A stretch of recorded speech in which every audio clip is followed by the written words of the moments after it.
What's up, everyone? It's Fuzzy. Welcome back to yet another MLB recap. And yesterday, Ohtani stole not just one, not two, but three more bases yesterday, and he might end up with 50 by the end of the week. Jazz Chisholm Jr., speaking of Ohtani, he's putting up Ohtani numbers as a Yankee. Wait until you hear the stats that he's put up as a Yankee. Willie Adames, he turned 29 years old, and he celebrated his birthday in style. This home run right here, he tied Ken Griffey Jr. Wait until we talk about that. Tatis, he's officially back for the Padres, and the Oakland Athletics, well, let's just say that they're not waiting around until Sacramento or Las Vegas to start building some momentum for the future. We're going to talk about all of that and more in today's MLB recap. And guys, don't forget, recap is brought to you by SeatGeek. Use code Fuzzy to save 20 bucks off all of your tickets. And if you've never tried Underdog Fantasy, my favorite daily fantasy app for baseball, football, basketball, whatever sport that you can think of, this is the best week to sign up, because if you sign up with my code Fuzzy, they're going to match your first deposit up to $1,000 in bonus cash credit, as well as they got promos every single day like this Kelsey Pick'em. There's also a no sweat token where you either win or you get your money back in bonus cash. It's a win-win. Use code Fuzzy on Underdog Fantasy. All right, so we're going to go straight to the Brewers game because we're about to witness some insane stuff. Willie Adames, he's turning 29 years old, and he hit his 29th home run on his 29th birthday. On top of that, that's 5 consecutive games in a row with a home run. He also has 13 3-run home runs, which ties Ken Griffey Jr. for the most in MLB history for 3-run home runs in a single season. That's insane. Pedro Pages was the only Cardinal who showed up. He bashed a couple taters to help the game not look as one-sided, but Rhys Hoskins, he answered right back with a 2-run home run, his 23rd of the season. They're up 5-1. Okay, it's back to 5-2 because Pedro, I told you, he's the only one that showed up. It's hard to hit 1 home run off of Freddie Peralta, let alone 2, so shout out to Pedro Pages. I mean, that's insane, but not as insane as a 20-year-old hitting his second grand slam of the season. Jackson Chourio, again, he's 20 years old. He does not turn 21 until next March. He's batting .320 with 33 extra base hits, 51 RBIs, and a .920 OPS since June 2nd. Again, he's not 21 until next year. He joins A-Rod and Vladimir Guerrero Jr. as the only 3 players ever with multiple grand slams before turning 21. The Brewers are 81-57, and I really wish that Yelich was healthy because the Brewers,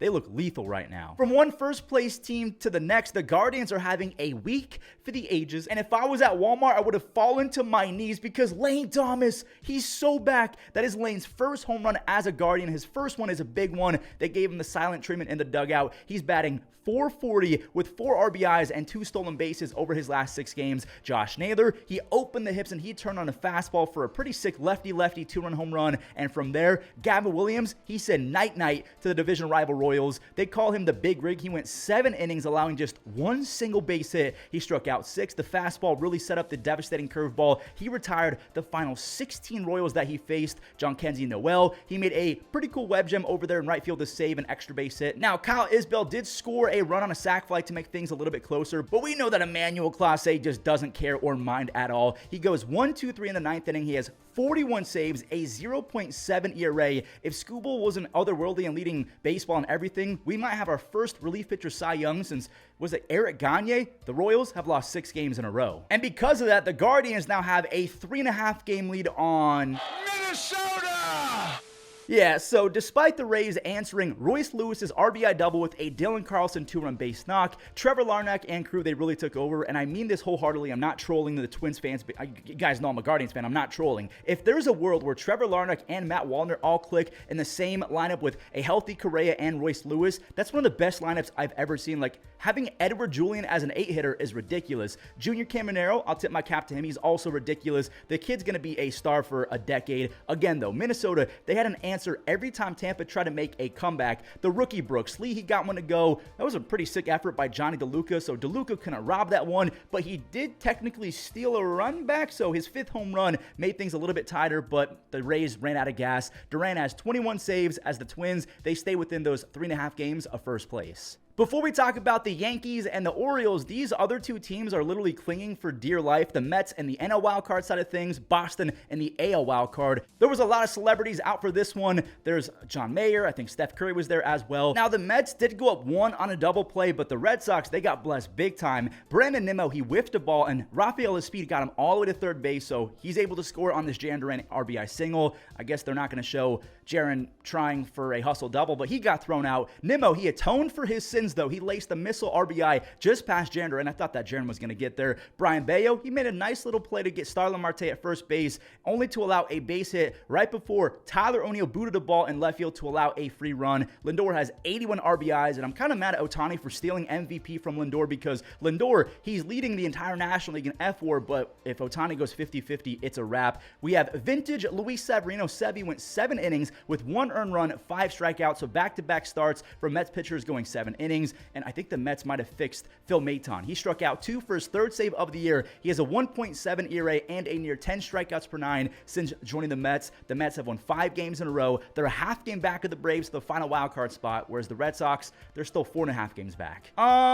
So like, I'm going to speed run through this 108th loss by the White Sox, because at this point, I just feel bad, but White Sox fans on Twitter and social media, they're now cheering for the record. They want the most L's ever. I tip my cap. They're trying to make light out of something that is all-time bad. Gunnar, he's heating up again. He ties Miguel Tejada for the most home runs hit by a shortstop with 34. I thought that Cal Ripken maybe had 1 or 2 40 home run seasons. I guess not. The Orioles went up after RBIs from Santander and Austin Slater, and I for sure got to show this. Ali, this RBI base hit was his 3rd time getting on base. They really need him to keep this up going into the postseason. Mullins had an RBI double. Austin Slater had 2 more RBIs, so this is just getting mean. And honestly, I didn't even know that Emmanuel Rivera was an Oriole. I thought that he was a Diamondback or a Marlin or something like that. That is a 2-run triple. And Cedric Mullins is kind of having a Corbin Carroll-esque second half. He had an awful first half. He has 14 home runs and 25 stolen bases on the season, but that's in large part because of his second half renaissance. He had a 76 OPS plus in the first half. He has a near 140 OPS plus in the second half. The Orioles have 80 wins now. This was kind of fun. Jack Leiter and his high school teammate Anthony Volpe, they faced off for the first time. They both committed to Vanderbilt, but Volpe, he was drafted in the first round, so he skipped college. Anthony takes round 1. That is a base knock the other way. Alex Verdugo, he got on as well, so both of these guys are going to score on a gapper from Gleyber Torres. I hate saying this, but Jack Leiter has been awful as a pro pitcher. He's just been lit up wherever he's been. Now, Leiter did barely win round 2 versus Anthony, and Anthony cracked a smile as he was running off, and Jack was just thankful that ball did not leave. Judge, he got another rally going for the Yankees. That's an RBI double down the line for his 124th RBI. Jazz, he found a hole as well. Listen to these stats of Jazz as a Yankee. In 24 games, Jazz is hitting .333 with 9 home runs, 10 stolen bases, 0 caught stealing, over 162. That pacing is 60 home runs and 67 stolen bases. This might be the best trade the Yankees have made in a long time. Anthony Rizzo is back. He blooped in a 2-run double. He now has 3 RBIs in his first 2 games off the IL. He's done more in the last 48 hours than DJ LeMahieu has done over the last couple months. Garrett Cole was really good before departing with a calf issue. He had 9 strikeouts in 6 innings. He probably gets into double digits had he stayed in the game. Stanton, speaking of double digits, he now has 10 seasons with 25 or more home runs hit, so he passes Mike Trout for sole possession of the active lead in that department. The Yankees also have 80 Ws, but because they have 1 fewer loss than the Orioles, they're still a half game up on the Orioles. Osvaldo Bido of the A's has been him the last month, but Cal Raleigh, he's been him all season. Cal starts us off with his 28th home run of the year. Victor Robles got on for J-Rod. He stole a bag, so this sac fly is actually going to be an RBI for J-Rod. Victor has been an absolute menace on the bases. Lawrence, he couldn't throw him out, but neither could the M's. He scores after Brent Rooker traded places with him. That's back-to-back doubles. Shea, this is not Shea Langoliers. Bangoliers, his 24th home run. This game is getting good. The Mariners, they answered right back with a Justin Turner game-tying RBI, but Shea, he wanted to remind us of something. What's better than 24? 25.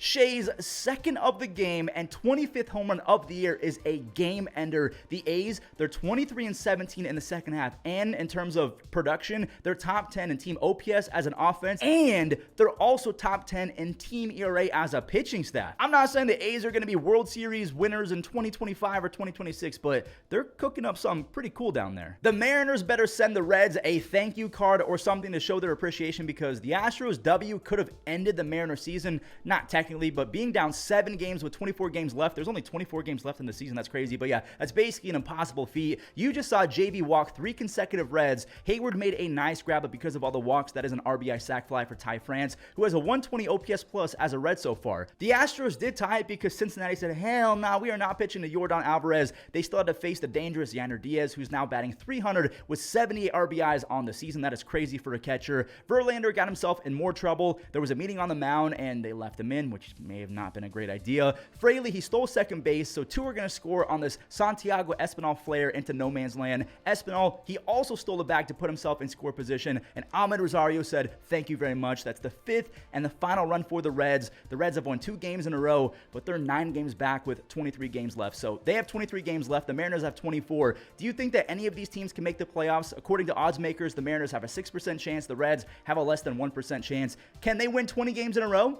Let me know. Here we go. We have a rubber match game. If you have no idea what a rubber match is, it's a decider of the season series. So the Dodgers have won 6 games. The Diamondbacks have won 6 games. Mookie and Freddie, they didn't do a whole lot in last year's playoffs, but they clutched up in this playoff type atmosphere. Betts had an RBI to left field, and Freddie, he had a 2-run home run to left field. Now we're going to fast forward to the later innings because the Dodgers started throwing haymakers and some jabs. Ohtani, he stole a few bags. He stole one earlier in the game. Here he is with his 2nd and 3rd. He's got 44 home runs and 36 stolen bases with 20 plus games left in the season. Ohtani completely manufactures an RBI for Freddie Freeman on that sac fly. Will Smith, he is trying anything he can to get hot. That is a 2-run double after the sac fly, and that was followed up by another 2-run double. Mookie, he secures a 3 RBI day, which Freddie then beat 435 feet for his 2nd 2-run home run of the night. He has 4 home runs and 10 RBIs in this 4-game series, and it blows my mind that Freddie hitting 288 with a 880 OPS is Freddie's worst season since 2015. The Dodgers, they are flying high at 83 and 55, and they win the rubber match. They win the season series against the Diamondbacks. It's going to be really tough for the Diamondbacks to storm back and tie the Dodgers, not just because LA looks locked in, but the Padres, they just got Tatis back, and remember, he had 14 home runs and 8 stolen bases while playing on a broken leg. He was going to be the starter in the All-Star game, and it might take a few games for him to get caught back up to game speed. Now, the story of the game for me was Joe Musgrove. Arise, he gave his pitcher a lead in the 3rd, and that's all that Joe and the pitching staff needed. Musgrove, he weaved his way through 6 scoreless with 8 punch-outs. That big looping curveball got Colt Keith guessing, so Tatis is back. Joe has a 1.3 ERA and 27 strikeouts in the 5 starts since being activated off the IL, and the bullpen is crazy as well. Newcomers Jason Adam and Tanner Scott, they finished the 7th and the 8th, and before Suarez got his 31st save, Luis Arise and Manny Machado, they clutched up again. By the way, Luis has 15 strikeouts in 97 games as a Padre. Manny, he has another RBI, and that basically ends it for Robert Suarez, who has 31 saves, and because he didn't allow a run, his ERA is back under 2. So they lose Josh Hader, but they get a better relief pitcher in Robert Suarez. At least he's been better this year. Am I seeing this right? The Cubs brought in a kid to be a broadcaster. I don't know if you won a competition or something, but that kid had essentially front row seats to seeing Dansby crack a home run, and then Ian Happ, he ripped a 2-run 3-bagger later on in the game. I think that Ian might be on the biggest hot streak of his entire life. He has 17 hits over his last 10 games, and 8 of those 17 have been extra base hits, and he's got 10 RBIs in 10 games. Jamison Taillon, he was great again. He's been fantastic in the second half.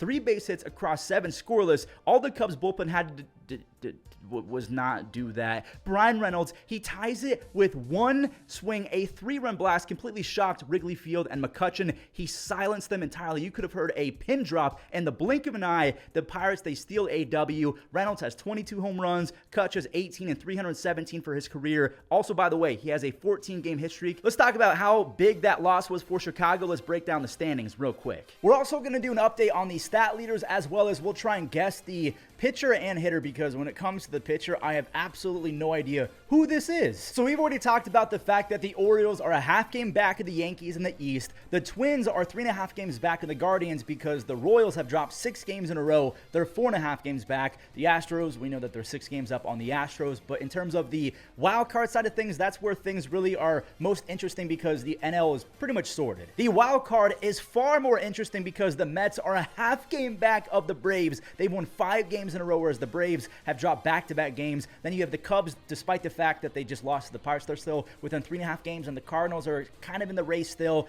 In the AL side of things, the Tigers are 5 games back. The Red Sox are 4.5 games back, but they got to thank the Royals because they're only in it because the Royals dropped 6 in a row. Staying with the Royals, it's kind of crazy that Bobby Witt Jr. and Aaron Judge are both slumping at the exact same time. So Judge, he's still number 2 in terms of batting average. He's trying to go for that triple crown. He is 12 points behind Bobby Witt Jr. Look at Vladdy almost hitting 325. We have Skubal. He's leading the entire world in wins, ERA, and he's tied with strikeouts with Dylan Cease, but that still counts as a triple crown, I believe. In terms of home runs, we know it's Aaron Judge, followed by Ohtani. Look at Anthony Santander, about to become the first switch hitter since Lance Berkman with the 40 home run season. We also have Chris Sale, Zach Wheeler. Zach Wheeler has been very impressive. I don't know if he's going to win a Cy Young, but he's one of the more underrated pitchers in baseball. We have Jack Flaherty rounding out the top ERA guys. RBIs, we have 2 Guardians with 100. Judge, we know that he's leading everyone. Look at Willie Adames with 99 RBIs and a walk year. Helsley is just ahead of Clase with 42 saves. We have hits, Bobby Witt Jr., strikeouts, Cease, and Skubal. Stolen bases, Ellie is still leading everyone, but look at Ohtani, who has 46 now. Again, he's got 44 home runs and 46 stolen bases. And Zach Wheeler, he's tied with Logan Gilbert for the most quality starts in baseball. Again, I have no idea who this pitcher could be, so I'm going to talk about the batter. Oh, that's easy. If you guys don't know this, I would highly suggest, again, I've said this before in other recaps, but stick around, hit that subscribe button, because if you don't know that this is Trey Turner, you got to watch just a little bit more baseball because, I mean, he's a World Baseball Classic legend. You should know that swing. Now, in terms of the pitcher, I have a few guesses. I'm thinking Sean Manaea, but I feel like we would see his hair in the little image up here. I'm thinking maybe Mackenzie Gore. It's not Blake Snell. I don't think that it's Kyle Harrison because they used Kyle Harrison a few days ago. I'm gonna go with Sean. I don't think it's Sean Manaea, but I'm going to get a guess out the way because I don't know. Okay, so it is someone it's a starting pitcher in the NL East, so that means if my other guess is kind of like leading me in the right direction, Mackenzie Gore, it's got to be Mackenzie Gore. That's not Patrick Corbin. I know what Patrick Corbin's little delivery looks like, and that's definitely not it. Are they expecting me to know DJ Hertz? There's no chance in the world they expect. Guys, that's a little too hard. I'm a ball knower. I do this every single day.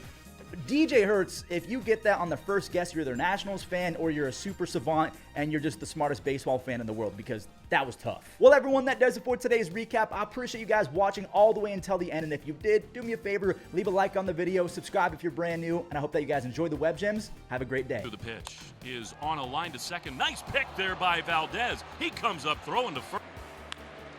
Bouncer right side, and a diving stop by Semien, and they get pitched great since coming back. Polanco is able to tackle it, diving to his right from a knee. 2-0 pitch, swinging a fly ball to center, moving in as Nimmo dives forward, makes the 3-2. Swinging a hard hit ball over third, fair ball, gloved by Chisholm. One hop throw across the diamond. Into right, deep, Wallner going back, jumps up, and Wallner makes the... Up the middle sharply, backhanded Valdez, throws, skips it, and another